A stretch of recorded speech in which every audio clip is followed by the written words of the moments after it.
Сынақ тестілеуден өту, біліктілік тестілеу. Ары қарай орта білім беру ұйымдарының мұғалімдеріне арналған дегенді басамыз. Келесі өзіміздің информатика пәнін таңдаймыз. Астыға түсіп, қазақ тілін таңдап, тестілеуді бастаймыз. Бұл жерде жауаптары берілмеген, сондықтан тестілеуді аяқтау деп қатемен жұмыс дегенді басамыз. Енді бірінші сұрақ. Кері айналған тышқан сияқты оны үстелдің бетімен жылжытудың керегі жоқ. Басқару үшін үстінде орнатылған шарикті айналдырса жеткілікті. Бұл бізде трекбол деп аталады. Қолданысқа енбеген өлшем бірліктерінің бірі йоттабайт. Ctrl-Shift-G ыстық пернелерінің қызметі статистика диалогтық терезесін ашу. А варианты Ctrl-Shift-G дегеніміз ол статистика диалогтық терезесін ашу. Меңзердің сол жағындағы символдарды өшіру үшін қолданылатын перне. Backspace. Келесі сұрақ. Лабиринт дегеніміз жауабы түрлі өткелдер мен жолдар арқылы берілген шатасқан күрделі құрылым. Келесі сұрақ. Презентацияда дизайн, төс, ағымдағы тақырыптың түсін өзгерту командасының қызметі слайдты безендіру. Яғни дизайн, төс және ағымдағы тақырыптың түсін өзгерту командасының қызметі бұл бізде слайдты безендіру деп аталады. Электронды есептеуіш машинасының үшінші буыны 1964-1972 бұл үшінші буыны бізде. Келесі Ctrl-N пернелерін басқанда Microsoft Word текстік процесінде болатын өзгеріс. Ол жаңа құжат құру. Ctrl-N дегеніміз, яғни жаңа құжат құру. Логикалық амалдарды компьютерде жүзеге асыратын электронды құрылғылар, яғни логикалық амалдарды компьютерде жүзеге асыратын электронды құрылғылар вентиль деп аталады. Microsoft Excel'да Shift F5 пернелерінің қызметі табу. Shift F5 ол бізде табу деп аталады. Word'да мәтінде кіші әріптерді бас әріптерге немесе бас әріптерді кіші әріптерге ауыстыру үшін келесі команданы қолданамыз. Формат регистр деген команданы қолданамыз. Яғни кіші әріптерді бас әріптерге, бас әріптерді кіші әріптерге ауыстыру үшін формат регистр командасын қолданамыз. Сан мәтіндері мен мәтін түріндегі сөз тіркестерін мән ретінде қабылдай алатын тұрақты айнымалар тағы басқа осы тәрізді құрылымдар немесе солардың адрестері деректер деп аталады. Программада түсініктеме бергенде қолданылатын белгіні көрсет. Ол бізде мынадай жақша, яғни түсініктеме қолданады. Бұл топологияның атауы шина топологиясы деп аталады. Сымсыз қалалық желілер VMAN, сымсыз қалалық желілер. Жатпайды, бізде қалалық сымсыз желілер VMAN. Жоп саны көрсетілетін жазба Python. Яғни Python программалы тілінде жоп саны міне. Жоп сан Python'да тік жақшаға, яғни 2, мына жерде осындай белгісі бар. Бұл бізде Python'да жазба ретінде көрсетіледі. Алдын ала берілген шартты тексеру арқылы циклды ұйымдастыруға қолданылатын оператор var. Алдын ала берілген шартты тексеру үшін, яғни циклды ұйымдастыруға қолданылатын оператор var деп аталады. img тегінің, яғни src атрибутының қызметі бұл бізде суреті бар файлдың атын көрсетеді. Now, яғни image деген ағылшын тілінде сурет деген мағынаны білдіреді, соны қысқасы img, яғни суреті бар файлдың атын көрсетеді. Tools мәзірі, tools ол процедуралар енгізу. Tools дегеніміз процедураларды енгізу. HI blend ол дегеніміз нысанға екі материалдың араласуынан пайда болады. HI дегеніміз ол екі материалдың араласуынан пайда болады. Уильям Генри Гейтс, үшінші ағылшынша, яғни Билл Гейтс, ақш Америка құрама штаттарының кәсіпкері әрі қоғам қайраткері, бағдарламалық қамтамасыздандыру саласының әлемдік көшбасшысы болып табылатын Microsoft Corporation компаниясының негізін қалаушы Пол Алленмен бірге және бұрынғы президенті негізгі акционері. 2008 жылы маусым айына дейін оның басқарушысы болған. Ал одан бері директорлар кеңесінің атқарушысы емес, яғни төрағасы лауазымда. Қайырымдылық Билл және Мелинда Гейтстер қоры төрағаларының бірі. Билл Гейтс Forbes журналы бойынша әлемдегі екінші бай адам. Оның байлығын ең биік шыңы $120 миллиард дейін жеткен еді. Енді сұрақ. Уильям Генри Гейтс қай жылы дүниеге келген?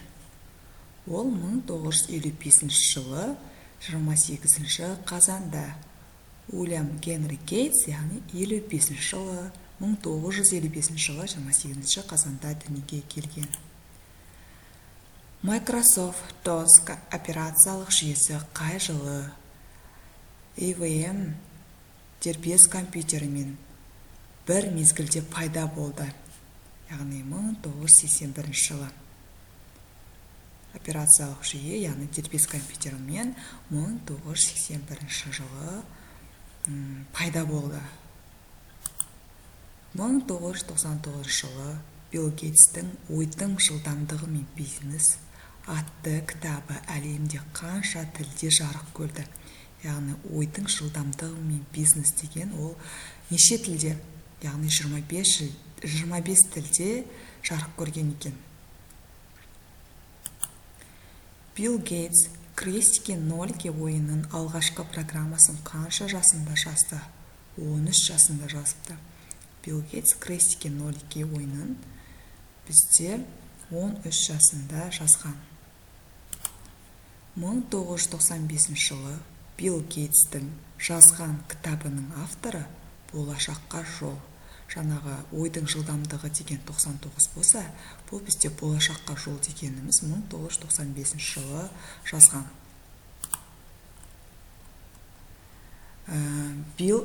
Бит, ағылшынша бит, binary екілік және digit белгі цифр сөздерінен қысқартылып алынған. Ақпарат мөлшерін өлшейтін екілік бірлік есептеу техникасында екілік цифр, екілік кодтағы екілік цифрдың позициясы екілік разряд деуге болады. Таратылатын және сақталатын ақпараттың ең кіші өлшем бірлігі. Есептеуіш машинаның дербес компьютердің жадындағы ақпарат өлшемін анықтайтын бит саны, яғни жадтың бит саны осы жадқа сиятын екілік цифрлардың ең көп мөлшерін, ал мәліметтердің бит саны осы мәліметтерді жазу үшін қажет болатын екілік разрядтың санын білдіреді. Әдетте есептеуіш машина компьютер жадындағы мәліметтер, ақпараттар, бұйрықтар жекелеген биттермен емес, топтасқан 8 бит өлшемімен жазылады. Тізбектелген 8 бит 1 байт өлшемін құрайды. Ақпарат теориясында екілік бірлік ақпарат мөлшерінің өлшеу бірлігі. Енді бұл жердегі жалпы екілік код туралы айтылған. Енді бізде сұрақ. 1 терабайт ол бізде 2-ның 40 дәрежесі байтқа тең. 1 терабайт 2-ның 40 дәрежесі байтқа тең. 1 мегабайт ол бізде 2-ның 20 дәрежесі байт. 1 мегабайт ол бізде 2-ның 20 дәрежесі.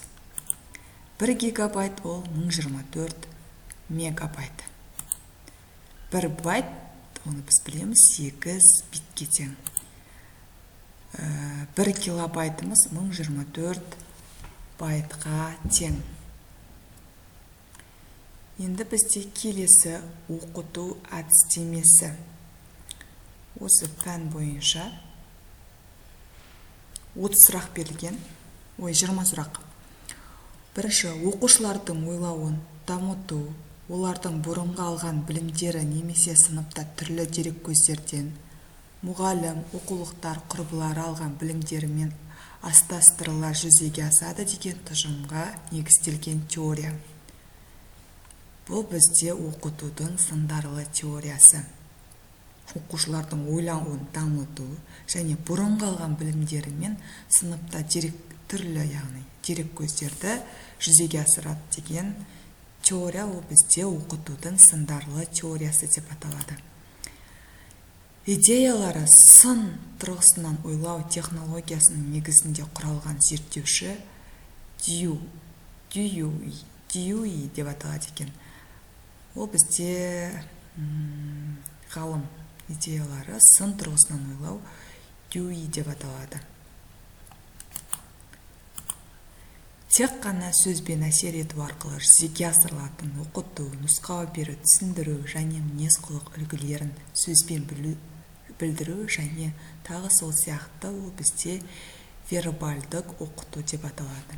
Тек қана сөзбен және де нұсқау беру, түсіндіру, түрлі мінез-құлық үлгілерін сөзбен білдіру вербальды оқыту деп аталады. Сухомлинский тәрбиенің қандай әдісіне үлкен мән берді? Мұғалімнің сөзі.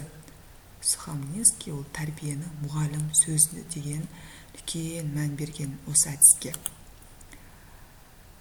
Подласый білім беру процесінің 4 кезегін анықтады. Олар арқылы міндеттерді сапалы шешуге бағытталған процесс өтуі керек. Бұл қандай кезеңдер? Тәрбиеленушілердің мінез-құлықтың қажетті нормалары мен ережелерін білуі, сенімдерін қалыптастыру, сезімдерін тәрбиелеу, іс-әрекет.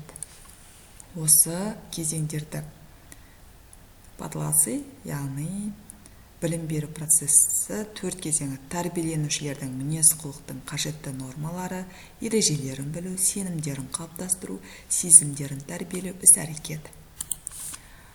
Валентов сессиясының мақсаты қандай? Яғни Валентов сессиясының мақсаты қандай? Ұжымдық шешім қабылдау әдісі бұл. Мәселелердің кең бейнесін қайта жасау, дәстүрлі емес шешімдерді табу. Белгілі бір тапсырманы орындаудың алдын ала игерілген алгоритмдерін нақты пайдалануға негізделген ойлаудың түрі ол репродуктивті ойлау. Яғни белгілі бір тапсырманы орындаудың алдын ала алгоритмін қолдану ол репродуктивті, яғни алдын ала деген жерде білсеңізді, ре деген заранее деген сөз. Бір мәселенің, яғни проблеманың бірнеше шешімін іздеу мақсатында қолданылатын ойлаудың түрі дивергентті ойлау. Бір проблеманың бірнеше шешімін іздеу үшін ол бізде дивергентті ойлау болып саналады екен. Шықсент-Михайдың өзіндік мақсат, яғни сызбасы бойынша дағдысы жоғарғы оқушыға төмен міндет қоюдың нәтижесі ол зерігу. Яғни оқушыға төмен міндет қоюдың нәтижесі ол зерігіп кетеді, зерігу деген. Белгілі бір жаңа енгізілімнің тиімділігіне баға беретіндей нақты критерий. Жаңашылдық. Яғни жаңа деп тұрады сұрақты. Яғни ол бізде жаңашылдық деп аталады екен. Оқытуды жақсарту мүмкіндіктерін, сондай-ақ осы мүмкіндіктерді іске асыру әдістері мен түрлерін анықтауға бағытталған бағалау түрі оқу үшін бағалау. Яғни оқуды жақсарту мүмкіндіктері оқу үшін бағалау. Дифференциалдық оқыту бұл мұғалімнің оқу үдерісін жалпы сапасы үшін қандай да бір маңызы барлығын ескере отырып оқушылар тобымен ұйымдастырылған түрі. дифференциалдық оқыту дегеніміз мұғалімнің оқу үдерісінің жалпы сапасы үшін қандай да бір маңызы барлығын ескере отырып оқушылар тобымен ұйымдастырылған түрі екен. Сабақта балалардың өз жұмыстарына өзіндік талдау ұйымдастыратын кезең рефлексия. Яғни өзіндік талдау ол бізде рефлексия деп аталады. Интерактивті әдістердің ішінде басымдық қай әдіске берілген? Ойынға. Яғни интерактивті деген бізге ойынға. Білім беру мазмұнының жеке тұлғаға бағытталуы, оның мүдделерін, қажеттіліктерін, мүмкіндіктерін ескеру, жеке тұлғаның өзін-өзі анықтауына көмектесуі бұл білім беру мазмұнын гуманизациялау деп аталады. Бұл жерде шатасып кетулеріңіз мүмкін, сондықтан да мұқият білім беру мазмұнының жеке тұлғаға бағытталуы, бұл жерде бірнеше жауаптар беру мүмкін, осыған ұқсас. Яғни мүдделерін, қажеттіліктерін, мүмкіндіктерін тексерту, жеке тұлғаның өзін-өзі анықтауына көмектесу бұл білім беру мазмұнын гуманизациялау деп аталады. Тапсырмаларды орындау кезіндегі әрекеттерді сипаттайтын сипаттама дескриптор. Яғни тапсырмаларды орындау кезіндегі әрекеттерді сипаттайтын бұл бізде дескриптор. Мұғалімнің сабаққа дайындығының бірінші кезеңі сабақтарды тақырып бойынша жоспарлау. Мұғалім, яғни бірінші кезеңі ол бізде сабағымызды тақырып бойынша жоспарлаймыз. Сын тұрғысынан ойлау, қарым-қатынас жасау дағдыларын дамытудың негізгі тәсілі дәлелдеу. Сын тұрғысынан ойлау, қарым-қатынас жасау дағдыларын дамытудың негізгі тәсілі дәлелдеу деп аталады. Орта бірлесуден гөрі бәсекеге бағытталған әңгіменің түрі әңгіме дебат. Яғни орта бірлесуден гөрі бәсекеге бағытталған әңгіменің түрі әңгіме дебат. Әңгіменің түрі бәсекеге дебат деп аталады. Ежелгі гректердің баланы жетектеу термині ғылымын меңзейді. Әрине ол бізде педагогика, баланы жетектеу ол бізде педагогика деп атайды.